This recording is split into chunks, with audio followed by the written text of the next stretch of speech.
Bismillahirrahmanirrahim. Assalamualaikum dan selamat malam. Hari malam ini kita bertemu sekali lagi di Google Meet siri yang kedua. Malam ini kita bermulakan siri kedua kita pada malam ini dengan tajuk yang baru, iaitu tajuk berkaitan dengan asas undang-undang rugby. So dalam asas undang-undang rugby ini kita nak belajar, nak mengetahui apa perkara-perkara yang boleh dilakukan dan perkara yang tidak boleh dilakukan oleh pemain semasa berada di dalam padang ataupun semasa bermain. So untuk tidak buang masa lagi, saya menjemput Cikgu Salmizan untuk memperkenalkan diri. Ya, terima kasih Cikgu Ghali. Assalamualaikum dan selamat malam. Saya Cikgu Salmizan lah, bertugas di KB Tanjung Puteri, Kuala Vocational Tanjung Puteri. Okey, selamat malam semua. Okey, untuk pengetahuan semua, Cikgu Salmizan ni kalau dekat dalam padang, waktu kalau tim muda tu lawan dengan KB Tanjung tu, kami bermusuh lah. Tapi bila kat luar kita kawan. So malam ini saya menjemput Cikgu Salmizan untuk menyampaikan ilmu berkaitan dengan undang-undang rugby kerana ilmu tu saya tak ada. Jadi Cikgu Salmizan Aziz, kita minta Cikgu Salmizan kongsikan bersama. Jadi untuk tak buang masa lagi, kita teruskan present kita pada malam ini, yang mana saya akan serahkan kepada Cikgu Salmizan sekejap lagi dan kita akan lihat paparan kita sekarang. Okey, baik Cikgu Salmizan, saya harap Cikgu Salmizan nampak. Ya. Okey, nampak. Nampak. Alhamdulillah nampak. Okey, sekejap. Okey, so Cikgu Salmizan, saya serahkan kepada anda untuk teruskan. Okey, terima kasih Cikgu Ghali. Jadi malam ni secara santainya kita akan berkongsi lah, berkongsi secara asas, iaitu undang-undang ataupun apa yang terjadi dalam permainan rugby. Okey. Sebelum saya pergi ke tajuk yang telah diberikan kepada saya, ingin saya kongsikanlah apa yang saya jumpa dekat internet ni lah. Okey. Menurut Eng Peng Kong dalam buku beliau Rugby Malaysian Chapter menyatakan bahawa sukan rugby ni telah dimainkan di tanah Melayu selepas Perang Dunia Pertama, iaitu sekitar tahun 1892 ataupun lebih lagi lah. Okey. Sukan ni dikenalkan oleh pentadbir British lah, semasa dia orang menjajah tanah Melayu. Sejak itu sukan tu dimainkan dan ditulis di sini, sukan rugby ni dimainkan di Negeri Sembilan. Maknanya pada awalnya sukan rugby ni bertapak adalah di Negeri Sembilan. Maka tidak inilah sebab tu kita tengok Negeri Sembilan ni adalah antara kuasa-kuasa besar lah dalam sukan rugby di tanah air kita. Okey. Jadi tersebut sedikitlah sejarah yang saya tengok kat sini lah. Okey. Okey, Cikgu Zali. Kita tengok slide yang pertama kita. Okey, baik.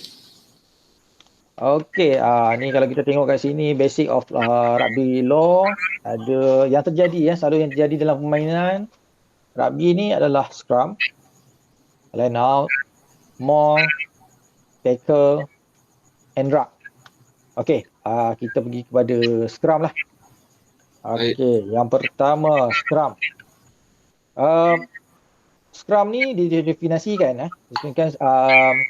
sebagai pemula ataupun restart game, untuk memulakan permainan setelah berlakunya kesalahan, seperti mana pemain-pemain tahu, apabila terjadinya kesalahan seperti knock on, knock on ataupun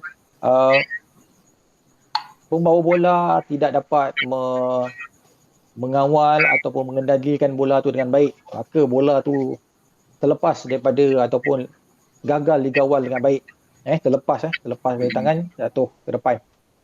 Ataupun forward pass, dia baling ke depan. Ada juga dalam, kalau pemain-pemain tengok, ada jugalah pemain yang baling ke depan, maka untuk memulakan kembali permainan tersebut, maka berlakulah ataupun terbentuklah scrum bagi memulakan kembali permainan yang telah dibentikan oleh pengadil. Okey. Selalunya scrum ni di diformasikan oleh pemain-pemain hadapan, itu forward, forward. Maka apabila forward ni berformasi sebagai scrum, scrum half akan mengambil peranan dia untuk melimparkan ataupun menggerakkan bola tu ke bahagian tengah. Okey, ada dua formation scrum tadi, antara pemain yang menang bola dan yang kalah bola tadi. Okey, di tengah-tengah tu scrum half akan memainkan peranan dia untuk menggolekkan atau memainkan bola tu di tengah-tengah. Okey, di tengah-tengah formasi tersebut. Apabila bola tu masuk ke dalam, peranan hooker pula. Okey, hooker berperanan untuk memenangi bola tersebut dengan menggunakan kaki. Okey, yang menggunakan kaki. Jadi peranan-peranan pemain lain dalam formasi scrum tu tadi adalah seperti menolak, ataupun bertahan. Kalau forward dia yang opponent ni kuat, yang sebelah ni akan tahan, ataupun dua-dua kuat, maka beradalah secara stabilnya kat situ tanpa bergerak. Maka peranan hooker untuk memenangi bola tu amat diperlukan. Jadi kat sini antara perkara yang tak patut ataupun tidak dibenarkan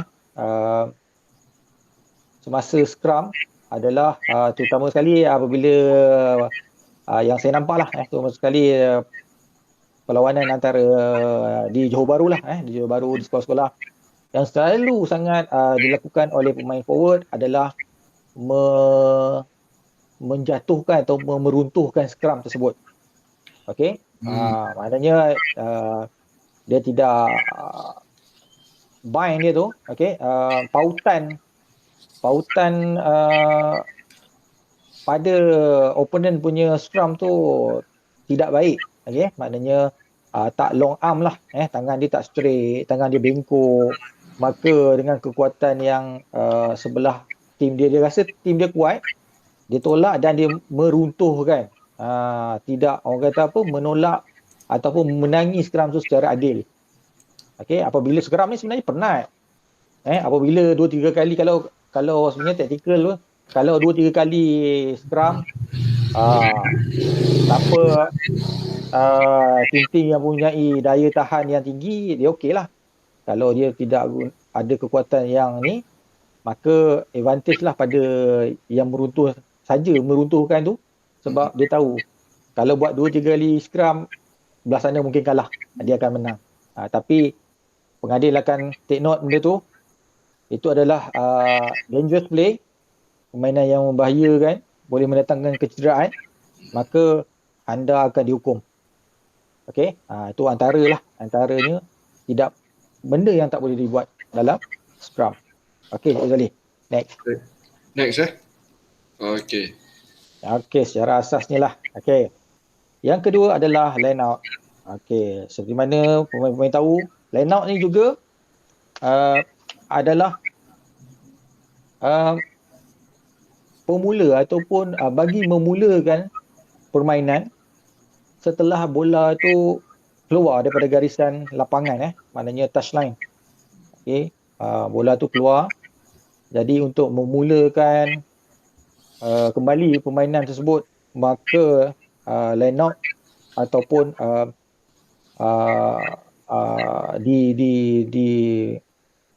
formasikan bagi memulakan permainan.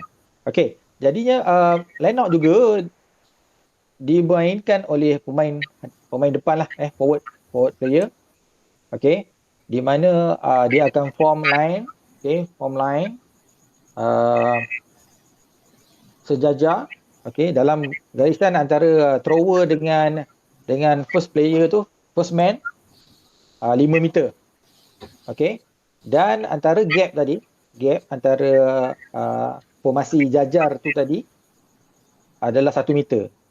Jadi 1 meter lah. Jadi kat situlah peranan jurulatih di mana meletakkan player-player yang dia harapkan untuk memenangi bola tersebut. Okey. Selalunya bola yang menang ni orang kata apa, pasukan yang menangi bola tu selalunya dia akan menang bola tu lah sebab dia tahu taktikal. Apa dia nak buat, macam mana dia nak memenangi bola tadi. Cuma opponent just ikut ataupun tidak mustahil opponent pun akan dapat memenangi bola jika pasukan yang membawa bola tadi melakukan kesalahan. Okey.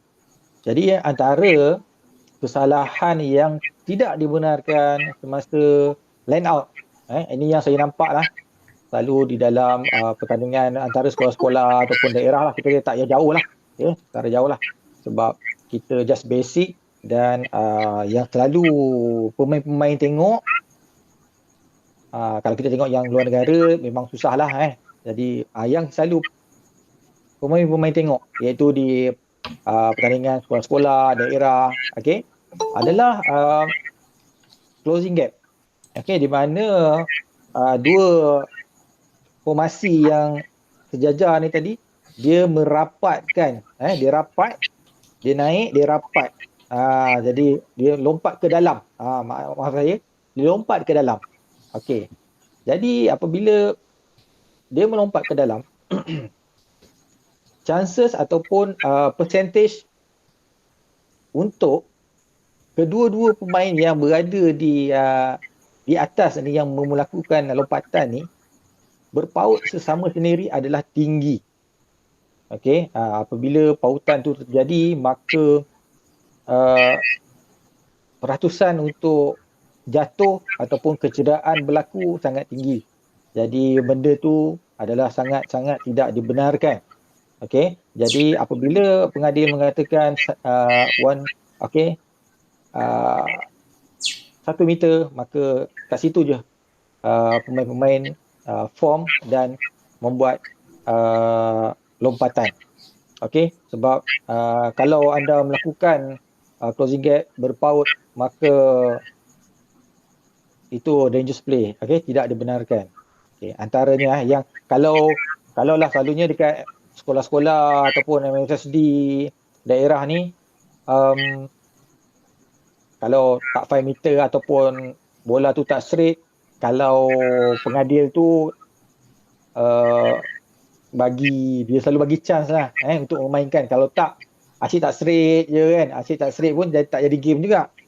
Okey, jadi kadang-kadang benda tu boleh lah, orang kata apa, boleh dibenarkan lah, bukan benar atas pengadil lah. Tapi kalau berlakunya dangerous play, pautan yang orang kata apa sangat-sangat berbahaya, maka itu pengadil takkan benarkan lah sebab berbahaya. Okey, jadi kalau yang lain tu mungkin learning process lah. Mungkin kita akan tunjuk ajar, referee pun cikgu-cikgu juga, dia akan tunjuk yang mana baik. Okey, kita akan perbetulkan selepas itu. Tapi kalau dangerous play kita tidak benarkan. Okey, okey Cikgu Zali. Seterusnya, okey, mall ni adalah apabila mall terjadi apabila pembawa bola ni ditahan oleh satu ataupun lebih pemain. Jadi ini dia bawa bola, ditahan oleh satu player ataupun lebih. Bola tu masih pembawa bola tu masih bergerak dan teammate atau rakan sepasukan dia datang dan menyokong, bind ni menyokong dan menolak pembawa bola tu tadi ke hadapan bagi memenangi ataupun meluaskan kawasan dia, dia tolak itu, selagi bola tu tak jatuh lah. Okey. Tapi Mall juga apabila ditolak-tolak tu, bola pun boleh dikeluarkan. Kalau bola tu dah dikeluarkan, maka itu dah jadi apa ni General player. yes, general play. Maknanya orang kata permainan terbuka lah. Maka permainan terbuka, Mall tadi berakhir. Okey, antaranya okey, yang tidak boleh dilakukan semasa Mall, okey, antaranya yang selalu kita nampak, saya akan bagi contoh yang selalu kita nampak adalah collapse the mall. Okey, collapsing the mall. Maksudnya dia menjatuhkan mall tu dengan cara yang salah lah. Dia jatuh, tarik collar ke, dia lompat, dia jatuhkan berat badan dia ke, orang kata apa, kaki ni dia silangkan dia macam orang apa, kepit kaki tu kan, kepit kaki tu, tu antara yang selalu kita nampak. Okey, itu tidak dibenarkan. Supaya sebenarnya benda-benda yang tidak dibenarkan ni, referee memandang berat sebagai high risk. Tahap kecederaan yang akan berlaku jika benda tu dibenarkan tinggi. Jadi kita untuk mengurangkan kecederaan, memang kita takkan benarkan benda tu berlaku lah. Okey, jadi jangan buat. Okey, kalau nak tackle betul-betul. Okey, tolak betul-betul. Jangan buat benda-benda yang boleh mengakibatkan anda dibuang padang ataupun berehat di tepi padang. Okey? Kuning lah, kuning. Kuning atau merah lah kan. Ada je kalau MSSD sekolah-sekolah ni sebenarnya banyak benda terjadi, tapi kita faham lah. Tak semua player tu terlatih. Jadi kita faham. Jadi kita akan nasihatkan, kita akan bagi educate dia. Kalau dia buat lagi second time, third time, terpaksa lah kita bagi dia tengok daripada tepi padang. Okay, alright. Next, seterusnya. Okay, next. Okay, tackle. Tackle ni hanya dibuat pada pembawa bola. Hanya dibuat pada pembawa bola. Pembawa bola aja yang boleh di-tackle. Okay, dia ataupun tackle apa menjatuhkan lah, menjatuhkan. Ya, dia boleh dijatuhkan secara sah. Pembawa bola ni boleh dijatuhkan secara sah oleh pihak lawan. Anda ataupun pemain jangan tackle orang yang tak ada bola. Itu mengundang padah. Okey. Okey, hanya pemain yang membawa bola boleh tackle. Okey. Apabila tackle ni terjadi apabila membawa bola tu ditahan oleh satu ataupun dua. Okey, untuk menjaga penguasaan permainan ni, pembawa bola tu harus secepat mungkin melepaskan bola daripada kawalan dia. Maksudnya bagi pas pada kawan lah. Okey, kalau dia confident nak bawa bola tu ke depan dan dia boleh mengelirukan tackler tu tadi, go on, boleh, tak ada masalah. Cuma hanya dia saja yang sah untuk dijatuhkan, iaitu pembawa bola. Okey. Benda yang tidak dibenarkan semasa membuat tackle ataupun jatuhan, yang selalu kita nampak di Johor Bahru, trauma-trauma dekat lah, kita tak jauh-jauh lah, adalah high tackle, iaitu jatuhan ataupun pautan atas daripada bahu, iaitu bahagian tengkuk, bahagian kepala. Okey, selalu jadi sebab memang orang kata apa, lumrah manusia lah, dia akan tangkap belah kepala dulu. Okey, tangkap kepala, ekor tak ke mana lah. Okey, jadi itu yang selalu berlaku. Jadi apabila high tackle ni Satunya kita elakkan, sepatutnya pemain elakkan, sebab apabila kita dalam larian, apabila kita dalam situasi berlari, kita tak boleh kawal apa yang kita pegang. Okey, kepala ni fleksi. Jadi kalau terpegang tengkuk, kita paut, kita tarik, sangat bahaya. Sebab dia boleh terpusing ke mana-mana je. Okey, sebab tu kita tidak galakkan, bukan tak galakkan, tak benarkan. High tackle ni kita tak benarkan. Okey. Kawasan untuk tackle adalah bahu ke bawah. Okey. Tackle kat situ clear. Okey. Tackle pula jangan ada tackle. Tackle ni seperti mana pemain tahu adalah kedua-dua belah tangan. Jangan satu orang kata apa? Satu tangan tarik tu, selalunya bila satu tangan dia akan jadi menarik dan menjatuhkan ball carrier tadi, pembawa bola tu akan jadi memang tidak sah. Maksudnya dia akan jadi kesalahan yang lain lah. Sambil berlari kita paut sebelah tangan, memang out of control. Kalau dua tangan, dia jatuh dengan kadar yang baik, kita pun sebagai tackler pun akan jatuh dengan baik. Kalau sebelah ni kita percentage untuk jatuh ataupun untuk secure kita punya body, susah lah. Sebab satu tangan. Itu memang kita tak benarkan lah. Selalu yang jadi memang high tackle lah. Dia ada banyak lagi tackle yang tidak sah, tackle apa semua tu. Tackle jadi yang selalu kita nampak ni, ataupun kita selalu pemain nampak adalah high tackle. Sangat banyak. Jadi bermula saat ini, pemain-pemain kalau nak tackle, fokus pada bawah daripada bahu. Supaya untuk improve, belajar tak apa. Kalau kita tak mulakan sekarang, bila lagi? Jangan biasakan diri kita. Selalunya bila kita kejar ball carrier ni, kita suka tarik dekat collar baju tu. Bila kita tarik kat collar baju tu dah kira high tackle tinggi. Jadi bahayalah, bahaya pada ball carrier ataupun pembawa bola tu tadi. Dia pun kawan-kawan kita juga, bukan kita tak kenal, kita kenal. Tapi kita untuk mengelakkan benda tu. Kalau boleh jangan buat. Seperti mana yang diajar oleh coach atau cikgu saya rasa tak pernah Cikgu Zali ajar tackle atas kat kepala kan. Cikgu Zali memang berpengalaman ni. Memang ilmu dia tidak disangkal lah.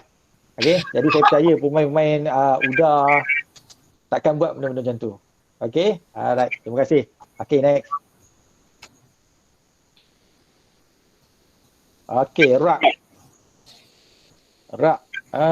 Rak ni terjadi, rak ni selalunya terjadi apabila pemain ataupun pembawa bola tu dijatuhkan. Dia dijatuhkan, bola berada di tanah. Terdapat satu atau lebih pemain teammate dia tu berada berdekatan dengan bola. Untuk rak ni dilakukan untuk menguasai atau secure bola tu tadi. Secure bola tu tadi, dan bagi pihak lawan, dia akan cuba memenangi bola tersebut dengan formasi rak juga. Maknanya dia perlu kontes lah. Dia perlu kontes, tolak untuk menangi bola tersebut. Rak ni terjadi apabila kena tackle, kita jatuh. Yang jatuh, bila kita jatuh, ini untuk dekat sekolah.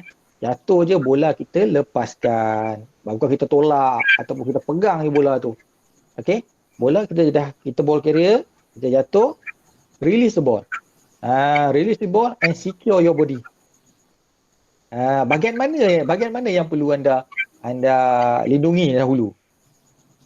Ni bahagian muka anda. Lindungilah, sebab yang datang tu semuanya bernafsu. okey, untuk menguasai bola tersebut. Okey, jadi dia tak nampak dah awak kat bawah. Jadi secure, okey, release the ball, tutup muka anda, okey, supaya mengurangkan kecederaan ataupun luka-luka kecil Uh, jadinya uh, pemain yang dan pemain tadi yang bilas dah ni, jangan awak uh, guna tangan untuk tolak lagi bola. Awak rasa macam tim awak tak boleh menang, awak keluar tangan, awak tolak. Tolak bola tu, awak main dengan bola. Maknanya salah. Okey? Jangan. Awak jaga diri awak. Pemain-pemain jaga diri pemain masing-masing. Biar orang lain yang mainkan bola tu. Okey. Jadi bila jatuh, maka berlakulah rak. Antara benda-benda yang tidak dibenarkan dalam rak ni, macam tadilah saya cakap tadi, ball carrier dah dia kena tackle, dia dah release bola tu, bila dia rasa tim dia tak boleh menang, dia pegang bola tu, dia tolak bola tu supaya bola tu boleh keluar. Dia boleh menguasai kembali, tim dia boleh menguasai kembali bola tu tadi. Yang keduanya, selalu yang jadinya adalah apabila teammate ni dia datang, dia bind, dia pegang kawan dia yang jatuh tu, kepala dia sangat rendah, rendah daripada buntut dia. Benda ni kecederaan, orang kata apa, bahaya dia bukan kepada opponent, adalah bahaya dia kepada pemain sendiri, awak sendiri. Maknanya kalau orang tu datang nak challenge, dia tak nampak dah awak, tengkuk awak sangat rendah, sangat-sangat terdedah, kat situ boleh menyebabkan kecederaan. Okey, juga apabila pemain-pemain datang daripada sisi, terus masuk ke rak pun tidak dibenarkan. Okey, dia orang kata from the gate lah, kena masuk dari kawasan yang sah. Ni pemain-pemain dah terlepas langkah ke depan, nak turn balik, malas nak turn balik, malas nak undur ke belakang balik, awak tengok ada rak kat situ, awak terus masuk, boom. Itu pun menjadi satu kesalahan ataupun tidak dibenarkan. Okey, tu antaranya lah yang selalu terjadi. Macam tu, dia malas nak balik, selalunya memang gitulah. Penat, saya faham, pemain-pemain semua penat nak patah balik. Nampak ada scrum lah ada rak kat sebelah, masuk je lah. Bila masuk, maka anda kalau ditangkap, akan menyebabkan anda akan hukuman lah. Hukuman menanti anda. Okey, right. Seterusnya kita dah pergi. Okey, saya rasanya okey, perbincangan lah. Jadi itu sedikit secara asasnya kita berkongsi lah. Saya harap perkongsian ni boleh lah, okey, membuka sedikit macam mana anda pengetahuan tu, bagaimana pemain-pemain untuk menterjemahkan je di padang nanti. Okey, insya-Allah benda-benda ni kita boleh apply, kita boleh ni, cuma kena ingat, kalau kita tak tahu kita kena tanya. Boleh tanya Cikgu Zali, Cikgu Ashraf, semua tu experience semua tu. Okey, memang kalau nak jadi pemain yang baik, sebab pasukan UDA ni banyak melahirkan pemain-pemain yang berbakat. Jadi tak dinafikan lah, ilmu-ilmu yang ada pada cikgu-cikgu UDA ni sangat banyak, sangat baik. Jadi jika nak jadi pemain yang baik, kena dengan cakap cikgu lah. Okey. Jadi daripada saya tu secara asas lah sikit, saya tak boleh nak bagi banyak, kita pun sekejap je. Tapi kita boleh lagi, kalau Cikgu Zali jemput, kita tak ada masalah. Kan? Kita boleh borak-borak lagi, kita boleh bincang-bincang lagi. Okey. Saya serahkan kembali pada Cikgu Zali lah. Baik. Okey, baik. Terima kasih kepada Cikgu Salmizan Okey, untuk pengetahuan semua, Cikgu Salmizan ni pengalaman dia banyak lah dalam bidang uh, kepengadilan. Jadi kalau pelajar tak boleh nak carry on kepada pemain, boleh juga terlibat dalam bidang rugby ni, sungai rugby ni dalam pengadil. Malah bagi pengadil perempuan pun ada. Sebab Kita ada ada cikgu siapa nama? Ika Ika. cikgu. Ya. Cikgu tu cikgu perempuan. Dia mengadili untuk perlawanan rugby tackle pelajar lelaki. Jadi lelaki ke perempuan ke boleh jadi pengadil. Kalau tahun lepas saya sendiri kita buat ex rugby antara pemain budak-budak UDA saja. Kita buat di sekolah di Padang Sulawesi dan saya beri peluang kepada pelajar untuk jadi pengadil. Jadi benda tu kena cuba, kalau tak tahu. Jadi kita kena kembangkan bakat kita bukan setakat sebagai seorang pemain, tapi mungkin juga boleh jadi seorang pengadil, mungkin juga boleh jadi seorang pengurus, mungkin juga boleh jadi seorang fisioterapi. Sebab awak tak nak lari daripada rugby ni, tapi bidang-bidang yang saya sebut ni lah yang awak boleh terlibat. Dan antara malam ini kita fokus kepada pengadil. Jadi kalau nak lagi ilmu lebih lanjut, boleh tanya kepada Cikgu Salmizan jika berjumpa. Tak ada masalah. Kita semua dalam proses belajar. Baik, ada tambahan Cikgu Salmizan? Okey, jadi akhir sekali saya cuma nak ucapkan jutaan terima kasih lah pada Cikgu Zali untuk jemput saya untuk berkongsi ilmu. Walaupun tak banyak, saya pun mungkin cara penyampaian saya pun gitulah secara santainya kan. Secara santainya kita buat. Kalau ada tersalah bahasa ataupun tersalah fakta, saya rasa mungkin benda tu boleh dibincangkan lagi lah sebenarnya. Just saya bagi tu secara basic lah. Kalau anda semua nak tanya macam mana, itu kita akan mungkin ada sesi-sesi lain yang lebih mendalam ke apa ke, boleh kita bincangkan kat sini. Cikgu Zali rasanya on je. Kalau kena dia memang suka je. Okey, sebab benda-benda tu pun boleh membantu pasukan UDA untuk pergi jauh lah. Sebenarnya dengan kalau pemain tahu undang-undang, tahu basic law ni, pemain-pemain akan jadi lebih baik.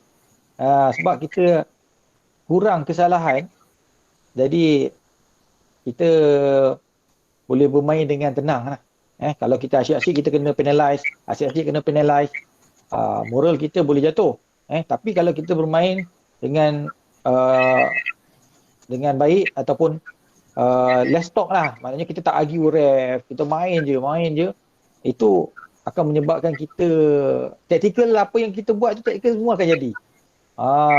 Okey, kalau kita asyik kita tak tahu basic dia undang-undang ke apa ke, tapi kita nak betulkan juga yang kita punya. Jadi benda tu tidak banyak membantulah untuk pasukan. Jadi saya harap pemain-pemain jangan orang kata apa, hanya tahu bermain, jadi seorang yang pemain yang bijak, bacalah sedikit ataupun tahulah sedikit tentang undang-undang. Walaupun tak mendalam, bukan nak jadi pengadil, cuma basic supaya anda boleh guide kawan-kawan, anda boleh membantu pasukan anda bermain secara baik, menggunakan undang-undang yang anda tahu. Okey, terima kasih Cikgu Zali. Okey, so sebenarnya kita ada seorang lagi. Saya nak beri peluang kepada Cikgu Rizwan. Cikgu Rizwan, on camera Cikgu Rizwan. Ni antara kita punya manager. Cikgu Rizwan. Sebenarnya dia ada ni dalam okey, Cikgu Rizwan, sepatah dua kata sebelum kita tamatkan. Aduh, kau ni. Lama tak jumpa cikgu ni. Dan. Ya. Ya, sambil tengok TV ni Okey. Terima kasih sekali lagi pada Cikgu Rizwan atas tunjuk ajar. Sebenarnya saya sendiri pun tengok dengar juga undang-undang pasal rugby ni, saya sendiri tak tahu apa pun. Sebab saya masuk rugby pun dari zero cikgu. Eh, Bila sama lah kita. bila datang cikgu Lee ni, at least terdedah sikit pada rugby lah, pasal undang-undang sikit. Okey, untuk student yang ada, walaupun tak ramai, tengok dalam beberapa orang je ni, apalah, tahniah kerana berjaya menghadiri Google Meet. Walaupun tadi Cikgu Suzli kata ada beberapa halangan yang mungkin itu adalah cabaran kita lah untuk, memang kita panggil apa, untuk mempopularkan sukan rugby sebenarnya. Pelbagai cabaran. Cikgu Suzli sendiri pun tahu, Cikgu Samizan sendiri pun tahu bahawa susah sebenarnya kita nak bangunkan sukan rugby, nak semaikan minat sukan rugby pada jiwa budak-budak ni, sebab kita dah sebati dengan bola sebenarnya. Mungkin dengan usaha yang nampak macam kecil, harap selepas ni kita insyaAllah, mungkin bukan sekolah UDA sahaja, mungkin bukan UDA rugby sahaja, insyaAllah sekolah lain pun, sekolah Cikgu Salmizan pun akan lebih terkenal, ataupun kita panggil dekat sekolah tu yang popularnya adalah sukan rugby. Tak nak lagi kita tengok yang popular bola, PJ je bola. So apa salahnya saudari nanti, moga-moga dengan adanya bakat-bakat muda, cikgu-cikgu yang rajin macam korang berdua ni, bila PJ je nanti kita akan tengok bukan lagi bola sepak yang ada di padang, tapi insyaAllah bola bujur, bola rugby yang ada di tengah padang. InsyaAllah. InsyaAllah. Itulah doa daripada insan kecil ini. Terima kasih sekali lagi kepada Cikgu Samizan. Ya, terima kasih kembali. Dan kita jumpa lagi insyaAllah. InsyaAllah. Cikgu Lee kembali. Baik, itu saja setakat ni kita dapat kongsikan ilmu berkaitan dengan undang-undang berkaitan dengan rugby lah, undang-undang asas, supaya semua pelajar dapat mengetahui walaupun sekejap tapi boleh memberi manfaat. Okey, oleh itu saya tamatkan kita punya sesi pada malam ini dengan tasbih kifirah dengan surah Al-Wal'as. Baik, terima kasih semua. Assalamualaikum. Waalaikumsalam. Waalaikumsalam warahmatullahi wabarakatuh. Bye bye. Ya Dan. Baik, terima kasih banyak. Sama.